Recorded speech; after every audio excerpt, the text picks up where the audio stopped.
So today we've got this Lexmoto Titan. Now this is the same as the FMX, is it Ash? FMR. No, FMX. It is FMX, yeah, FMR's like sportier version. So this also will apply to the FMX, but this particular model is a Titan. I think this is just a newer model, wasn't it? Because the FMX was carbureted and this was the fuel injection. Engines are all pretty much the same though, aren't they? Or Euro 6, whatever it is. But yeah, the engines are all the same and the principles are the same. So keep it locked, keep it tuned, and we will show you how to basically service this scooter. Right, so the first part of the service will be pre-checks. Now, I used to be an MOT tester, so I like to do it how I used to do an MOT, to check everything. That's a good place to start off on a service. So, best place to start is run the bike and check all the lights first.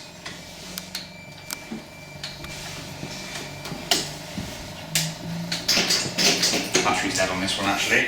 Hold on, let's see if I can kickstart it. This is one of the issues it was in for.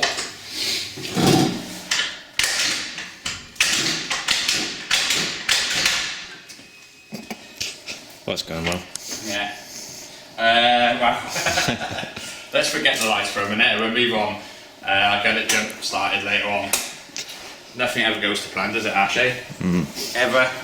Right, so start the handlebars first. Check the accelerator or the throttle. Now you can see that's sticking a little bit, but normally on these it's the end of the actual grip that grips onto the handlebar, which I'm pretty sure that's the case, but I'll sort that out later on. So we know that needs doing. Check the steering, make sure it's not notchy. That's nice and smooth. Now the notchiness will normally be in the middle, so just do it nice and gently. Check. Grab the brakes, make sure the mass cylinders are tight. Grab the mirrors, make sure they're tight. Give it a little wobble on the handlebars, see if there's any looseness. Don't wobble it too vigorously, it is Chinese. Wow. That's another story in its own, isn't it? Check the plastics, because these are a nightmare because the tabs break off inside and then the whole thing will just wobble, and when you're going along it will make loads of horrible noises. So that's all good. Check all the panels, that's good. Check inside where the mass cylinders are, make sure there's no leaks. You can just run your fingers in there and do a visual check. That's not leaking. You can also check, there's a little screen which is right in there. There's no point trying to get the camera in because you won't see it, but there's a little screen in the mass cylinder to check to see how far or how much brake fluid you got in it. Check that. Now if it is though, it's unlikely to be a leak. It's more likely that the brake pads are wearing out, although it could be a leak, but more likely brake pads. So that's an indication to say your brake pads are wearing out. Now there's one on this side as well, we do the same there. We'll check it. One's good. That one's good. All the panels are good. You can see it has been down the road here. It's got a bit of gravel rash, but it's all pretty solid. Maybe a bit of broken plastic there, but that's not dangerous. It's not going to affect the bike. There are ways you can fix problems like that, so it's not too much of an issue. So moving on down, check all the lights are secure. They're all good. Mud guards are good. Now, you can get someone to push down on the back end if the front end don't want to come up like this, but on this it does because the stand's bent, but I'll show you that in a minute. So grab your front wheel, go backwards and forwards, see if you've got any play in the headstock bearings. Now you're going to get a bit of movement on that stand which might make it feel like the headstock bearings, but it actually isn't. And if you do want to double check, just put your hand up where the headstock goes in, the forks goes through the frame, I can feel no play, so that's good. Now next step, pull the handlebars to one side, grab the front wheel, see if there's any play. There isn't. Spin it. I can't hear any rumbling noises, so the bearings are good, it's got no play, no rumbling, and your caliper's not still binding because the wheel's free spinning. Now at this point, we'll move on to the brake lines. Check your brake lines down here, especially where they go up through here. Get a torch and have a good look through where they go up through the headstock, because that's where they all move around other parts and metal and stuff, and it could chafe. Check for any leaks down the pipes, any bursts, any splits, any damage. Check under the banjos. Now on this it's dual braking, so when you press the front brake it also activates the rear brake, hence why you've got two. So you need to check all them pipes as well, just do them visual. But another thing, if it was leaking you would get sponginess, more likely on the levers, but you can't take that for granted. So moving on, check the brake disc, make sure that's all good, which that is actually really good. This bike is not in bad condition for one of these actually. Check your brake pads, which you can see if you look down into the pad, there's lots of friction material. If you want more about that, have a look on our channel. There's lots of stuff on how to check stuff like this, so I'm not going to go too far into it in this one. Check your tyre, check tread, that's equal tread all the way along, so that's good. Check for any cracks, splits or pieces of metal or any foreign bodies in the tyre, which this one's good. Check your disc bolts, make sure they're all in. On this one you can see it from factory, they've been marked, all the marks are in the same place. That's all good. Check the rim for any dents, cracks or flat spots. That's all good. Moving along to this side, just check the speedo cable. Make sure there's no damage to that, which that's probably just normal. That's the normal Lexmoto normal Chinese things. Tolerance, yeah. Does it actually work? See if I can. Let's have a look. It's probably not going to work out of this. Have a look, Ash. We're doing 2 miles an hour? You're nearly at 10, go faster. So that works. Whether it's calibrated right, Probably not. can't test that. So that's the front end. Check the fork seals actually. Run your hand along the stanchions, see if there's any oil. That's just dirt. Check the actual dust seals on the forks to see whether they've got any signs of parish cracks. Normally they start rusting and then they start swelling up, don't they? This is what you normally see. Check the stanchions for pitting. They're actually really clean on here. That's rare. I think that's about it on the front end. Really, anything you can think of? Oh, tyre valve, good point. This is well overlooked a lot of times. I've seen a lot of bikes pass MOTs. And the valve like falls out the next day. Because it's so easily missed. So if you get a tyre valve and just put some pressure on it, check it for cracks and splits, especially around where it comes out the rim. But this one's perfect, as you can see. And check for cracks and splits in your tyres around here as well, because that's common, and inside the tread. Now, like your motorcycle tread should be nothing, it shouldn't be under 1 mil. That's the minimum requirement for an MOT, or legal, road legal. So moving down to the side, not really much to check other than panels really along here. Make sure everything's secure, give it a good tap. It's all good.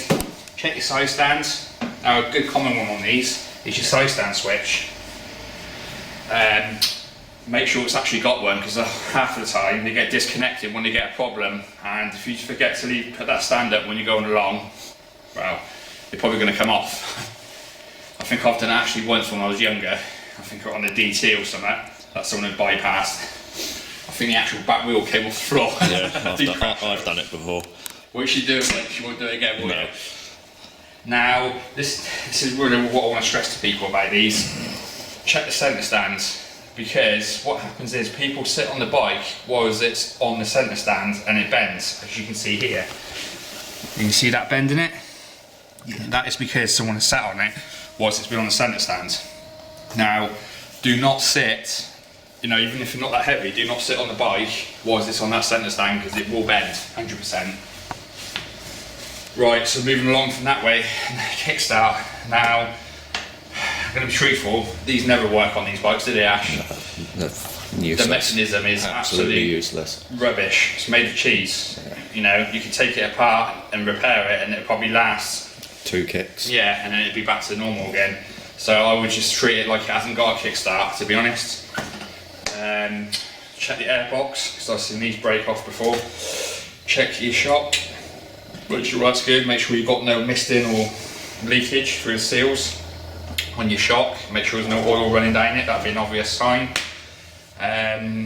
check your casing bolts for the drive, for the bout, for your primary drive. Is it primary drive? Yeah. Check your bolts for the casing, because they always fall out when they get over tightened and strip the threads or snap off. On this, they're all good, every single one's in there. I think we have got videos about doing drive bouts, primary drive bouts, haven't we? Sure we have. I don't think we have. And we? No. Well, I think we incorporated it in the zip video. Might have. I can't remember. But maybe we'll do So a long dedicated ago. one on that. Actually, we've got a bike rollers to do on SH125. Yes. 2021, is it? Yeah. So yeah, we'll film that and wrap that up at some point. So check all that. Again, now the rear tyre, I'm not going to go too much into that because that's exactly the same as the front. You check everything on this rear wheel and tyre as you would the front. Same with the caliper, same with the disc. The only thing I would say with your discs, check the disc thoroughly for cracks, especially where these holes are at the edge, because if they're going to crack, it always cracks from the hole towards the edge and across to the edge. So just check that. I'm going to check it. So I'm doing servicing this as I go along. Again, the shock, same as the other side. Check the exhaust, because these always come loose on these. That's all good. Check all the bolts are in there where it mounts to the actual frame and the engine. And check here. Check for rust or any damage to the exhaust. That's all good. Obviously, check the exhaust when it's running. You can always put your hand over the ends, and it should, if it hasn't got like a pipe coming out here for the recirculation of the emissions, it should almost cut the engine out, or the engine should almost die. That means the exhaust is sealing pretty well. Check around the engine here for any leaks, especially there, because that's one of the drains which I'll go on later, but you can see that's all nice and dry, that's all good. Now there's a fan inside the actual case in here, make sure that looks good, because I've seen where they've been chewed up before, where you get stones and stuff in there. And just generally check around this rear end here. What else can we say about that? Tell you what, whilst we're here as well, get your hands, both hands, hold that solid there, and then try and wiggle the engine and the bike, if that makes sense. So what you're doing there is checking the engine mounts, so I can feel there's no play between the actual frame of the bike and the engine. But another good way to check that actually, the standard, just grab the handlebars, or grab one handlebar and shake the bike. Now if there was any play in those engine mounts, it would be doing that, if that makes sense. The engine would be swinging like independently to the bike. That's a good way of checking it. Because sometimes when it's on the stand, you can't feel it. What else we've got here? Just check the framework as well underneath the panels. You can't see a great deal, but I can see in there that it's actually quite clean. Because some of these bikes rust out that much, literally snap in half. That sounds bad, but it's true, isn't it, Ash? We got some bikes. They're awful. I wouldn't say they just got to be looked after well, haven't they? If you know what I mean. Very well. Like, don't let them see water. No. Yeah, but it's what it is, though, isn't it? You know, they're like half the price of a Japanese bike. You get what you pay for. Yeah, exactly. They're just cheap and cheerful, but if you can't afford anything else, I always recommend in the shop, because we sell bikes here, rather than buying a new one of these, I would go and buy a second-hand Japanese bike, because it will last 10 times longer still, even if it is 5 years older, and it will still be worth the same amount of money when you go to sell it. And what we see with people with these cheaper bikes, Chinese, is they end up spending more money on it in the long run, because it's constantly coming in and out, because things are constantly breaking. But, you know. What I've noticed with these, they've got a real bad habit of the calipers season. Yeah. And constantly needing rebuilding. Well, you can buy the whole system, can't you? Yeah. Although the parts of Chinese bikes at the moment are really hard to get hold of. Which is pushing up the prices. When before COVID, you'd be able to pick up the bits for like dirt cheap, but it doesn't seem the case anymore. Right. Right. So we've got the jump pack on the bike. So this did come in because the battery was flat. Which we've got to check see if it's charging. Which we're going to do that on the same video actually. So basically the battery's located down here in the footwell on the right hand side.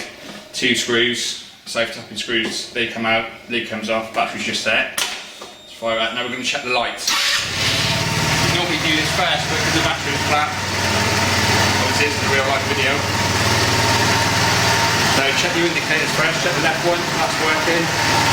Front and rear. If one wasn't working, it'd flash fast. So if you've got indicators that's flashing fast, it's because one's not working and it's not drawing enough resistance. Check the right ones, that's working. That's working.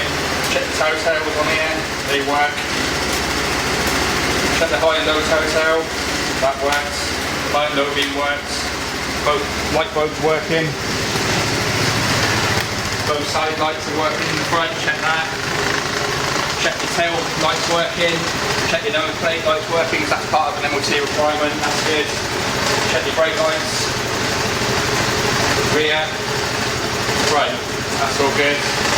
Now while it's running as well, turn your handlebars left to right to check to see if the engine revs go up or down, just to make sure the actual throttle cable isn't catching anywhere. That's pretty much it. Anything of anything else? Nope. Check your kill switch. That doesn't work. So it goes to show that's been bypassed. They're quite common, these switches. Kill switch and the indicator switch. And the high-low beam always Yeah, goes the high on. and low beam. What you should do really is get some ATF 50 every few months and just put them in, throw it inside, clean the contacts. And that will probably save you replacing them every 6 months or whatever you need to replace them. So yeah, we'll move on now to doing the spark plug and changing the oil and doing the air filter. Okay, so next step would be spark plug. Now the easiest way to get to that would be take this front panel right here, which has a few south taper screws, which if you remove that, that makes it easier to get to the plug. Got one down here. There's that one there. Take this one out first. You can take the seat bracket out as well, but it should be easier taking this out, to be fair. Yeah, you get to it through here, so you don't have to take the whole panel out. It's slightly different from the FMS, you know, those panels, isn't it? Because on them, we normally take the seat out, don't you? Yep. Yep, when you get through to the spark plug, it's probably going to be hard to see it through there, but you can try and give it a go. Slide it down through here. It's too dark. Yeah, you get a rough idea. Pull the spark plug cap off, and then go and get yourself a spark plug tool. So that's the spark plug removed. Although I will say you've got to be careful taking these out and putting these in, especially putting them in. Make sure you've got a decent magnetic socket, because what can happen, it can fall out and then fall into the plastic casing where it cools the engine, and then you've got to take all the casing off to retrieve the spark plug, because I have done that once or twice before and it is really annoying. So that's a good tip. So that's the spark plug removed. We'll get a new one put in there. So that's a new spark plug. Now it's a good idea to get yourself some copper grease. What have I done with it? Well, to get yourself some copper grease and copper grease the threads of the spark plug. Stop the spark plug from seizing in, because that's what you don't want. And this is a point where you've got to wash. You don't actually drop it inside that plastic casing, otherwise you'll be taking it off, which is a bit of a fiddly job for a little mistake. So once you've got the spark plug fitted, hopefully there's going to be enough room for you to pull out the spark plug cap or suppressor cap. Now you just check this to make sure this is all in good order and there's no sort of splits or anything in the actual leads. Personally, I don't like these ones, because what happens normally, these break down and it starts sparking across. So if you're having running issues, I would check this cap, because that's normally the problem, especially if it only does it when it's raining. And then from here we're going to check the fluids in the engine. So if you want to come around here, Ash, I'm going to quickly point out what we're going to check and where it is. So basically you need to check the final drive fluid, which is at the rear end of the bike, which would be in this cavity here. Now if you duck down here, you'll see a bolt just there. If you take that bolt out, you should have oil coming out, and if you haven't, just top it up until it does start coming out, and that's the level it should be at. To drain it, there's a bolt under there, so if you want to change it completely, if it's done a few miles, this one just needs checking. You can undo that bolt there, drain it out, put that bolt back in, fill it up from there until it starts overflowing, let it overflow for a while, put that bolt back in, that's job done. That's the final drive oil. Now to do the engine oil, there's a drain I believe on this side, is it Ash? Yeah, here, which is a 17mm bolt. So undo that, it's easier with it on the centre stand, otherwise the centre stand gets in the way. So get a drain pan, undo that bolt, drain the oil, and then on the other side, you don't need to go, we can go around if you want, but there's a drain, another drain here, but that's not so much of a drain, there's a little filter in there, a little gauze filter, so you need to get that out and clean that out, but we'll show you how to do that coming up.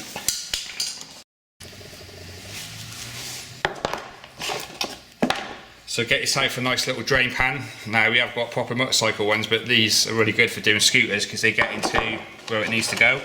Get yourself a 17mm socket. You might need a longer breaker bar for this, but we'll soon find out. So be prepared. Oh, that's nice and easy. You shouldn't do them up too tight though. Like the amount of people we see, don't we, do them up too tight. Because then what you do, you're going to risk stripping the thread, which you don't really want to do that. Drain the oil out, move it over a bit, and while that's doing, we can walk around and do the other side, the actual strainer. The only thing I can say is do not over tighten it when you put it back on. You'll soon find out how tight this is. I'm going to give it a quick jolt. A quick jolt is better than trying slowly to undo it, because you're going to be more likely to round it off. Because it's got an O-ring in, it doesn't need to be done at tight. It's probably going to get a bit messy, but let's see. So drain the oil out. Now be prepared to catch the spring, and there's a, it's going to stay up inside, but there's a little gauze as well. See, that's where it gets messy. Now the best thing to do is put that gauze up to the light and check it for any shavings or shards of metal. If there is any shards of metal or shavings, there is on that, look, a little bit, see it? That's indicating there's wear in the engine. Although if it's the first oil change, you're going to see a little bit. I don't know how much oil has been changed, but there's definitely some shavings on there. So you need to measure yourself out 1 litre. These take 1 litre or just a little bit less. Just put just under 1 litre and then dip the oil and check it. Now to check the oil, you don't actually make sure it's on the centre stand. You don't actually screw it in and check it, if that makes sense. You just dip it so it's level on top of the actual dipstick hole, and then bring it out, and then it should be between them marks from the bottom of that to the top of that, somewhere in between, preferably towards the top. It'd be great. Don't overfill it though. I've seen people where they overfill it right over here, haven't you? And then have like power issues and knocking issues and all sorts of problems. It fills the airbox up with oil as well, doesn't it? Yeah, causes a whole load of trouble.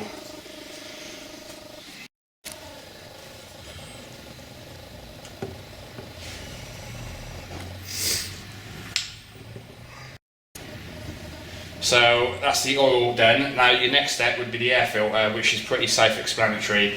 It's got an array of self-tapping screws. You just remove all of them, take the front off, put a new filter in. If it looks dirty in there, you can give it a bit of a spray down, a bit of a clean out with a cloth, put all that back together, and that's done.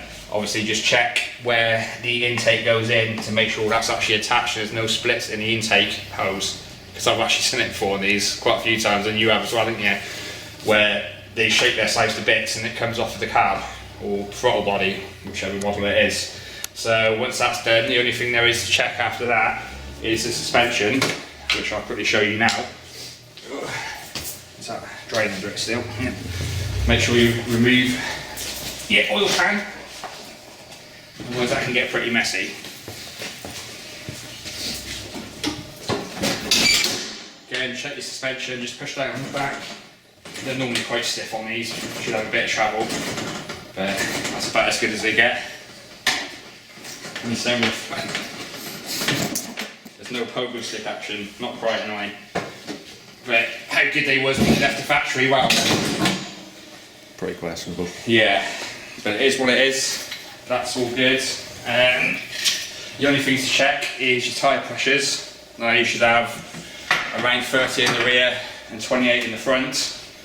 What else was there? You can as well, which what we always do, is do a nut and bolt check. So get yourself an 8mm, a 10mm, a 12mm, 13, 14 and a 17 and just go over everything and just make sure everything's tight. With a screwdriver as well, all the safe tapping screws, which again we're not going to show you how to do that because that's pretty straightforward and would be pretty boring. So on that note, I think that just about wraps it up. Keep tuned, keep locked, and peace out.